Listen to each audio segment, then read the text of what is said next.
우리 앞뒤 옆에 계신 분들과 서로 인사를 나누시겠습니다. 주의 사랑으로 사랑합니다. 축복합니다. 사랑합니다. 축복합니다. 할렐루야. 할렐루야. 할렐루야. 감사합니다. 벌써 10수년 전의 일이지만 신문방송은 물론이거니와 인터넷을 뜨겁게 달구었던 사진 2장이 있었습니다. 아름다운 풍경을 찍은 것이나 아니게 되면 어마어마한 그런 사건을 찍은 사진이 아니었습니다. 정상적인 발이라고 할 수 없을 만큼 형편없이 일그러진 발 사진입니다. 혹이 난 것처럼 울퉁불퉁한 발, 깨진 발톱과 상처로 얼룩진 발. 그 발의 주인공은 다름 아닌 세계적인 발레리나 강수지와 월드컵 4강 신화를 이룬 축구선수 박지성의 발이었습니다. 두 사람의 발 사진이 공개된 이후에 또 한 사람의 발 사진이 공개되어 사람들의 감동을 불러일으켰습니다. 바로 한국의 자랑이라고 할 수 있는 피겨스케이팅 김연아 선수의 발입니다. 김연아 선수의 아름다운 연기와 화려한 기술의 이면에는 그처럼 상처투성이의 발이 있었던 것입니다. 예상치 못한 이들의 흉한 발 사진을 본 사람들이 감동을 받았습니다. 굳은 살이 박이고 흉하게 일그러지고 상처로 얼룩진 이들의 발을 세상에서 가장 아름다운 발이라고 칭찬을 했습니다. 자신의 꿈을 이루기 위해서 누구도 이해할 수 없는 고통들을 견디며 끊임없는 훈련을 반복한 결과 그렇게 상처를 입은 발들이었기 때문입니다. 손과 발을 비롯한 몸의 지체는 그 몸의 주인을 닮아 갑니다. 바울 사도는 에베소서 1장 23절에서 교회는 그리스도의 몸이라고 했습니다. 고린도전서 12장 20절에서는 여러분들은 그리스도의 몸이요 따로따로는 지체들입니다 라고 했습니다. 여러분, 교회란 무엇입니까? 교회란 건물이 아니고 조직도 아니고 프로그램도 아닙니다. 교회는 예수님을 믿는 성도 한 사람 한 사람과 그 사람들이 모인 공동체입니다. 그러니까 화천제일교회는 누구일까요? 화천제일교회는 여러분 한 사람 한 사람과 여러분들이 모인 이 공동체가 화천제일교회인 것입니다.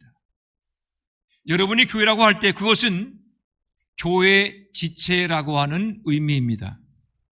교회의 머리는 누굴까요? 교회의 머리는 예수님이십니다. 여러분 한 사람 한 사람이 교회의 지체라고 할 때 누구를 닮아야겠습니까?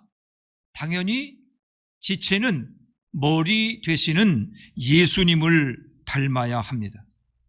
울퉁불퉁하고 상처투성이의 발이 그 주인의 삶을 닮은 것이듯 교회의 지체인 여러분들은 머리 되신 예수님을 닮아야 합니다. 예수님의 삶과 예수님의 인격을 닮아야 합니다.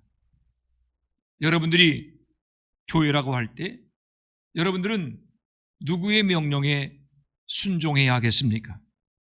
영광의 상처로 남은 흉한 발이 주인의 명령에 순종한 결과인 것처럼 우리도 교회 주인 되신 예수님의 명령에 순종해야 합니다. 예수님은 명령하시고 우리는 순종합니다. 그것이 교회입니다. 오늘 본문은 가나의 혼인잔치에서 있었던 물이 포도주로 변한 기적을 기록하고 있습니다. 어떤 신학자는 가나의 혼인잔치를 교회의 모델이라고 했습니다. 혼인잔치의 기쁨이 넘치는 것처럼 교회에도 혼인잔치와 같은 기쁨이 넘쳐야 한다라고 하는 것입니다. 그렇습니다. 교회에는 세상의 기쁨과는 비교될 수 없는 하늘의 기쁨이 넘쳐야 합니다.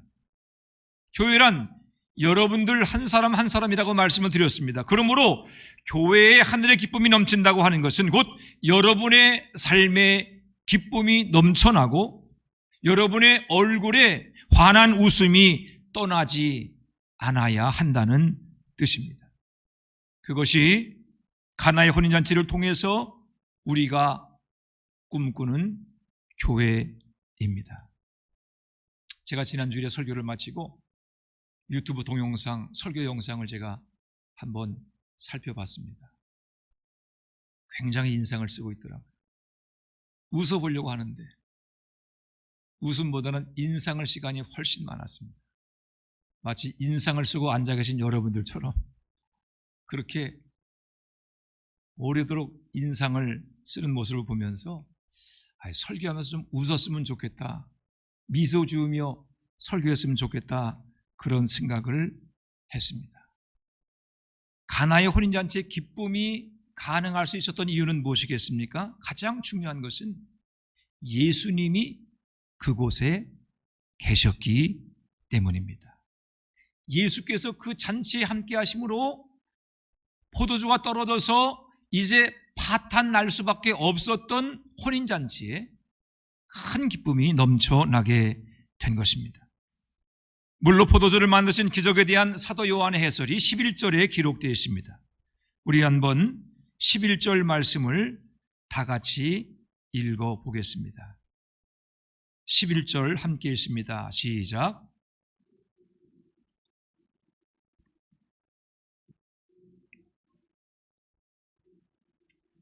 아멘.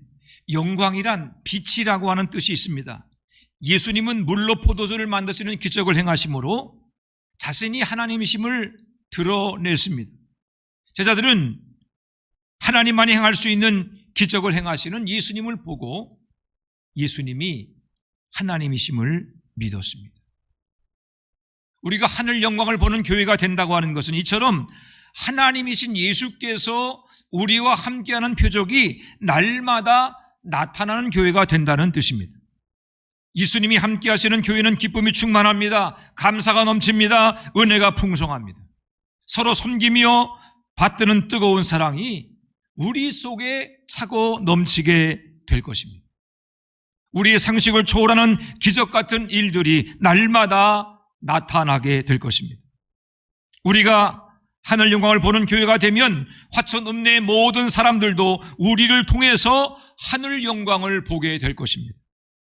성령께서 하늘 영광을 보는 화천 제일교회 믿는 자의 수를 날마다 더하시는 사도행전적인 부흥의 축복도 허락해 주실 것입니다.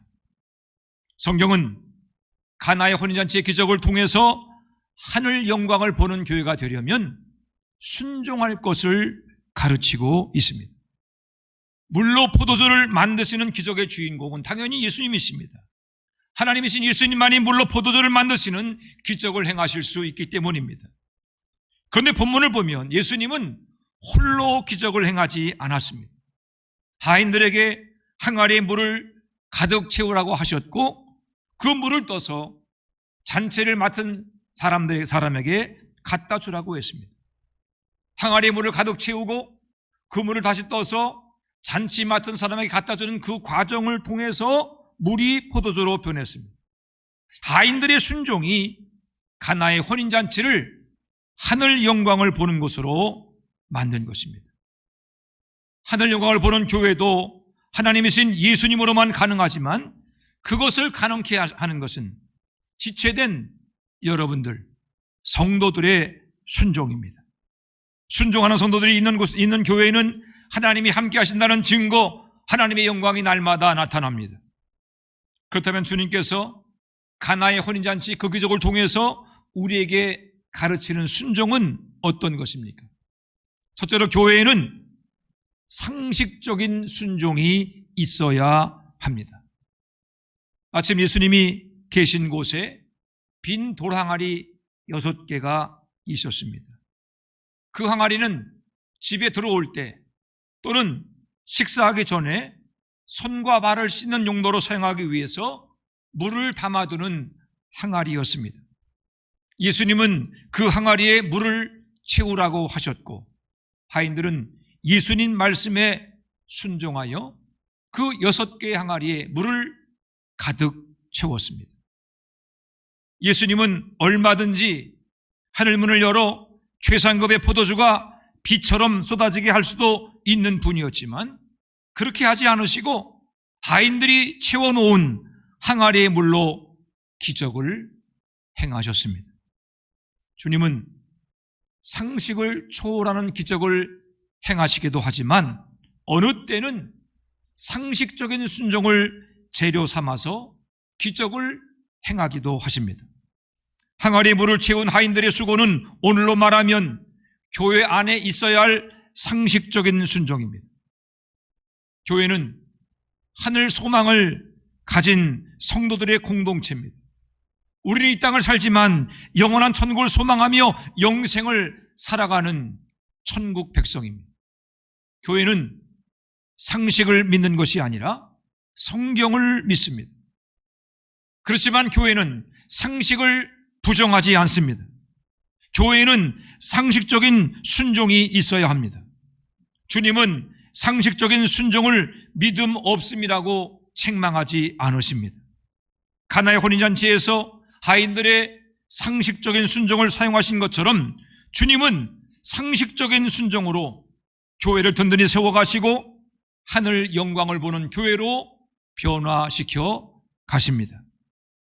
오늘 예배 참석하신 여러분들은 예배당에 들어올 때 열을 체크하고 손소독제를 사용했습니다. 방역 지침에 따라 거리 두기를 지키고 마스크를 쓴 채로 예배를 드리고 있습니다. 답답하고 불편하지만 그런 준수사항을 지키는 이유가 무엇이겠습니까? 그런 일들이 코로나 바이러스로부터 우리를 지켜주는 상식이기 때문입니다. 말씀으로 천지를 창조하신 하나님의 전지전능하심을 믿는 우리가 상식을 지켜나가는 이유는 의학적인 상식도 하나님께서 우리에게 허락하신 지혜임을 알기 때문입니다. 세상을 살아가는 동안에 우리가 지켜야 될 상식들이 많이 있습니다. 줄을 서고 주차 질서를 지키는 상식을 지켜야 됩니다. 신호등을 지키고 또 신호등에 따라서 횡단보도를 건너거나 차를 운전해야 됩니다. 부드러운 말과 행동으로 다른 사람들을 편안하게 해줘야 할 상식이 있습니다.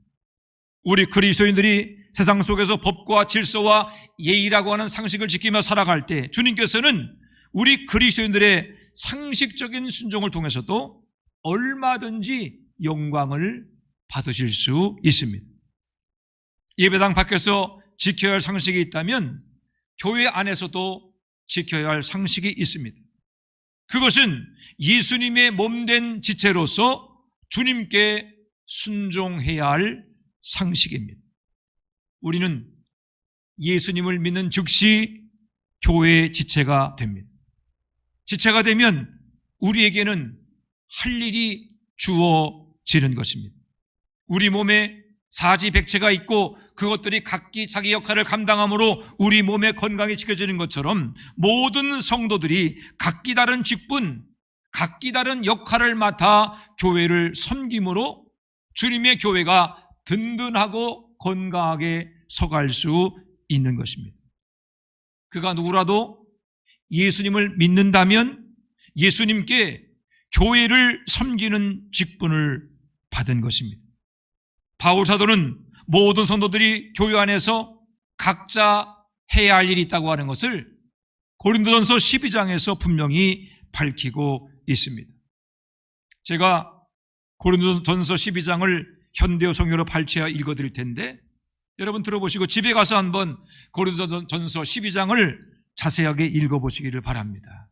현대어 성경으로 발췌하여 읽습니다. 우리 몸은 많은 지체를 가지고 있습니다. 그리고 각 지체는 서로 연결되어 한 몸을 이루고 있습니다. 분명히 몸은 하나의 지체로 이루어진 것이 아니라 많은 지체를 가지고 있습니다. 하나님께서는 우리 몸을 위해서 많은 지체를 만드셨으며 각 지체를 적절하게 붙여주셨습니다. 말하자면 여러분이 모두 함께 모여야 비로소 그리스도의 몸을 이룰 수 있다는 말입니다. 비록 여러분 하나하나는 떨어져 있으나 모두가 몸에 없어서는 안 될 지체들입니다. 이렇게 번역했습니다. 사도 바울의 말에 의하게 되면 여러분 중에서 몸된 교회의 지체가 아닌 분은 아무도 없습니다. 연로했다고 해서 지체가 아닌 것이 아닙니다. 가난하거나 연약하다고 해서, 바쁘다고 해서 지체가 아닌 것이 아닙니다. 누구라도 예수님을 믿는 사람이라면 교회의 지체입니다. 여러분 한 사람 한 사람은 교회를 섬기며 세상을 섬기는 일을 위해서 예수님께 부름받은 지체들입니다. 여러분께는 해야 할 일이 있다는 겁니다. 그런데 오늘날 교회의 문제는 무엇입니까? 주님의 부르심, 주님 맡기신 직분에 순종하는 사람들이 적다는 것입니다. 직장 상사의 명령에 순종하는 것이 세상의 상식이라면 하나님이신 예수께서 맡기신 직분에 순종하는 것은 더더욱 당연하고 마땅한 교회의 상식이 아니겠습니까? 이런 상식적인 순종을 거절하고 안 됩니다, 못합니다, 그렇게 거절하는 성도들이 얼마나 많은지 모릅니다. 우리 감리교회는 집사, 권사, 장로, 목사의 직분이 있습니다. 이것은 교회와 세상을 섬기라고 하는 직분입니다. 교회 안에 직분을 받은 사람들은 많은데 정작 일꾼은 적습니다. 집사, 권사, 장로, 목사가 합하면 수십 명, 수백 명은 되는데 정작 뭔가 일을 하려면 그 일을 할 사람이 없어서 쩔쩔매는 것을 봅니다. 그래서 오늘날 교회 안에 하나님의 영광이 나타나지 않는 것입니다. 주님께서 이런 교회를 보고 탄식하십니다. 추수할 것은 많되 일꾼이 적으니 그러므로 추수하는 주인에게 청하여 추수할 일꾼을 보내주소서 하라. 추수할 밭에 곡식들이 아무렇게나 쓰러져 있고 추수하지 못한 알곡들이 썩어져 가거나 새들이 날아와서 곡식을 쪼아 먹는다면 그것은 추수할 일꾼의 직분을 감당하지 못한 교회의 부끄러움이 될 것입니다. 주님께서는 세상에 추수를 맡긴 교회를 책망하실 것입니다. 그래도 감사한 것은 우리 교회는 직분에 순종하는 분들이 많다는 겁니다. 이사를 하며 사택과 예배당을 수리하고 또 청소하며 돕는 많은 분들을 보았습니다.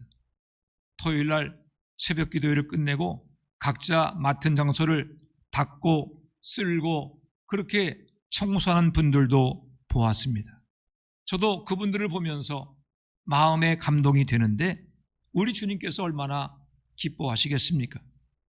교회 머리 되시는 주님께서 우리 모두의 상식적인 순종을 통해서 영광을 받으실 것입니다.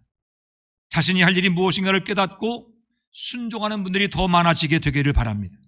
주님께서 여러분들에게 어떤 일을 맡기신지 간에 못합니다 할 것이 아니라 하겠습니다 라고 순종하시기를 바랍니다. 우리가 비록 부족하고 연약할지라도 우리가 아멘으로 감당하면 그 일을 감당할 능력을 주님께서 주실 것입니다. 교회의 직분은 하늘의 선사도 흠모하는 귀한 것입니다.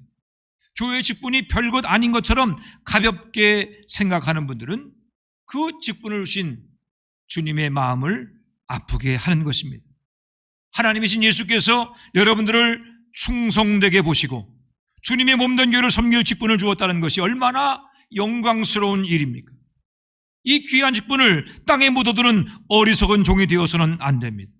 그저 계급장처럼 붙이고 자랑하는 것으로만 그쳐서도 안 될 것입니다. 우리에게 직분 주신 예수님은 우리를 강제하는 분이 아닙니다. 우리가 순종함으로 그 직분을 감당하기를 원하시고 자발적인 순종으로 직분을 감당하여 하나님의 은혜를 누리며 살기를 원하고 계십니다. 바라기는 여러분 한 사람 한 사람이 교회 지체로서 각자의 직분에 순종하게 되기를 바랍니다. 교회 주인 되시는 우리 예수님 명령에 아멘으로 순종함으로 하나님의 은혜와 축복을 누리는 하늘 영광을 보는 교회로 살아갈 수 있기를 주님의 이름으로 축원해 드립니다.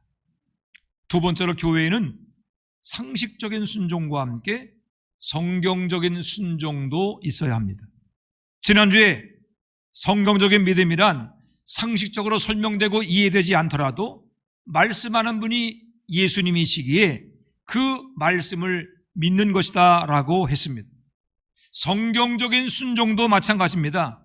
성경적인 순종이란 상식으로 설명되고 이해되지 않더라도 말씀하신 분이 예수님이시기 때문에 그 말씀대로 행하는 순종입니다.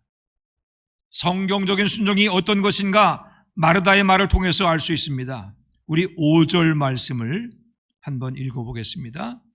5절입니다. 시작.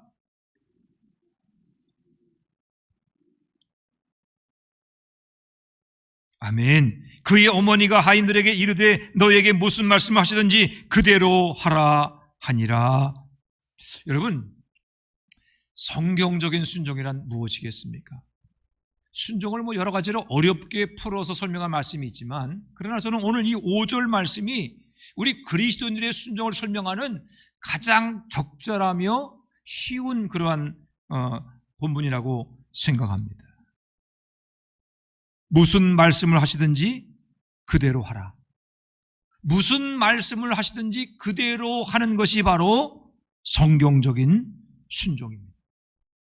하인들의 순종을 보시기 바랍니다. 돌 항아리에 물을 채우러 갔던 상식적인 말씀에 먼저 순종했습니다. 물을 가득 채운 하인들에게 주님이 또 명령하십니다. 이제는 그 물을 떠서 연회장에게 갖다 주라. 잔치 맡은 사람에게 그 물을 떠서 갖다 주라는 것입니다. 하인들이 예수님의 명령이 무엇을 의미하는가를 알았을까요? 몰랐을까요? 여러분, 알았습니다. 하인들은 지금까지 결혼잔치 자리에서 시중을 들고 있었습니다. 그렇기 때문에 포도주가 떨어진 것을 알고 있었고, 예수님의 어머니 마리아가 예수님께 포도주 떨어진 것을 이야기하면서 도와달라 요청했다는 것도 알고 있습니다. 그러니 예수께서 물을 떠서 연회장에 갖다 주라고 하는 이 명령이 무엇을 의미하는지를 몰랐을 리가 없습니다. 잔치하고 있는데 포도주를 이제 주고받으면서 그렇게 마시던 사람이 포도주가 떨어졌습니다. 그러면 그 사람에게 무엇을 갖다 주어야 할까요? 포도주가 떨어지면 괜찮죠. 맹물이라도 떠다 줘야 되겠지요. 그렇습니까? 그래요? 여러분, 포도주가 떨어졌으면요, 포도주를 마련해서라도 갖다 주어야 됩니다. 지금 한창 혼인잔치가 진행되고 있는데 포도주가 떨어진 것은 잔치 흥을 깨는 것입니다.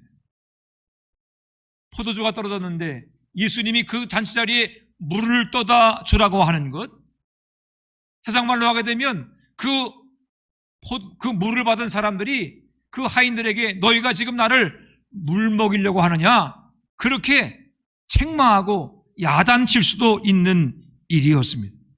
결혼잔치를 주관하던 연회장도 너희들 때문에 결혼잔치가 망쳤다며 단단히 하인들을 혼낼 수도 있는 일이었습니다. 그런데 하인들은요, 이 모든 위험 부담을 무릅쓰고 마르다가 말한 대로 예수님이 말씀하신 그대로 순종했습니다. 우리야 성경 이 말씀을 알고 있으니까 이제 물이 곧 포도주로 변할 것이다, 그렇게 알고 있지만 이 하인들은요, 물이 포도주로 변할 것을 몰랐습니다. 예수님이 이 가나 혼인잔치 기적은요, 처음으로 행하신 기적이에요. 그 이전에 어떤 공적인 기적도 행한 적이 없었습니다. 그래서 11절에는 첫 표적이라 이렇게 말하고 있습니다. 제가 말씀을 읽으면서 하인들을 생각해 봤습니다. 아니, 예수님이 한 번도 기적을 행하신 적이 없는데 어떻게 물을 떠서 주라고 하는 그 주님의 명령에 순종할 수 있었을까? 도대체 무슨 배짱으로, 무슨 믿음으로 하인들이 예수님 말씀에 순종했는지 성경을 통해서는 알 수 있는 길이 없습니다. 하지만 우리는 예수님께 순종한 이 하인들의 모습을 통해서 진짜 순종이 무엇인가를 배우게 됩니다.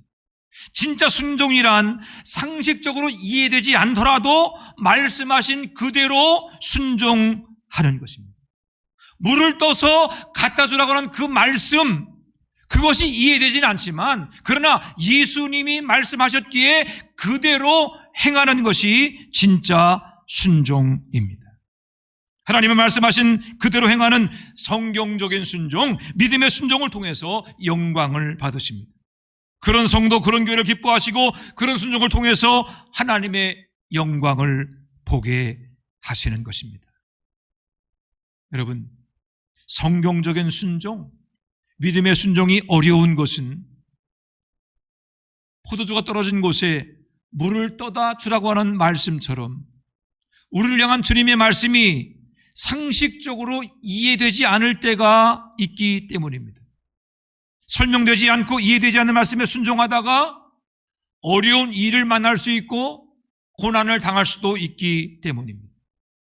순종한다고 해서 항상 칭찬과 보상과 상급이 돌아오는 것은 아닙니다. 오히려 순종했더니 손해를 볼 수 있습니다. 순종했더니 재산을 잃고 목숨을 잃을 수도 있습니다. 말씀에 순종했더니 기적 같은 일이 일어났더라. 말씀대로 행했더니 세상의 부귀영화를 누리게 되었더라. 그렇게 간증하는 분들도 있습니다. 물론 말씀에 순종할 때 내가 꿈꾸며 소원하는 일이 이루어지는 그런 기적을 체험할 때도 있습니다. 그러나 성경적인 순종의 결과로 손해보는 사람들도 많이 있습니다. 예수님의 말씀에 순종하면 세상의 부귀영화를 책임질 것이라고 약속하지 않으셨습니다. 예수님은 하나님의 다스림을 받고 말씀에 순종하는 삶을 살면 부족함이 없을 것이라고 약속해 주셨지만 주님께 순종하는 결과로 세상의 부귀영화를 약속하신 적은 없습니다. 만일에 성공하기 위해 순종한다면 그것은 장사하는 것입니다. 뭔가 세상적인 보상을 바라면서 순종한다면 그것은 거래하는 것입니다. 내가 순종한 것 이상으로 부귀영화 누릴 것을 기대한다면 그것은 투기하는 것, 투자하는 것과 마찬가지입니다. 이 세상에서 잘 먹고 잘 살고 순종하는 것은 우상 숭배나 종교 생활일 뿐이지 성경이 말하는 신앙, 성경이 말하는 순종은 아닙니다. 그러면 왜 우리는 예수님 말씀에 순종해야 합니까? 왜 우리는 이 땅에서의 손해를 각오하고 주님의 말씀대로 행하며 살아야 됩니까? 주님의 말씀에 순종할 때 변할 수 없는 인생이 변화되기 때문입니다. 말씀대로 행할 때 하늘 영광을 볼 수 있기 때문입니다. 그런 얘기 들어보셨죠? 예수 믿어도 사람은 변한다, 안 변한다? 예수 믿어도 사람은 변한다, 안 변한다? 변한다, 안 변한다? 안 변한다. 저만 들었나요? 그런 얘기 많이들 합니다. 아유, 목사님 예수 믿어도요, 사람 안 변합니다. 예수 10년, 20년 믿어도 사람 안 변합니다. 사람은요, 사랑할 대상이지 믿을 대상은 아닙니다. 그렇게 이야기하는 분들이 얼마나 많은지 모릅니다. 여러분, 그런데요, 예수 믿어도 사람이 변하지 않는다. 그건요, 진실이 아닙니다. 예수 믿어도 변하지 않는 것이 아니라 예수님을 제대로 믿지 않기 때문에 변하지 않는 겁니다. 예수님 말씀하신 대로 순종하지 않기 때문에 변하지 않는 것입니다. 인격이 변하고 삶이 변하는 이 본질적인 변화는 말씀대로 순종할 때만 일어나는 것입니다.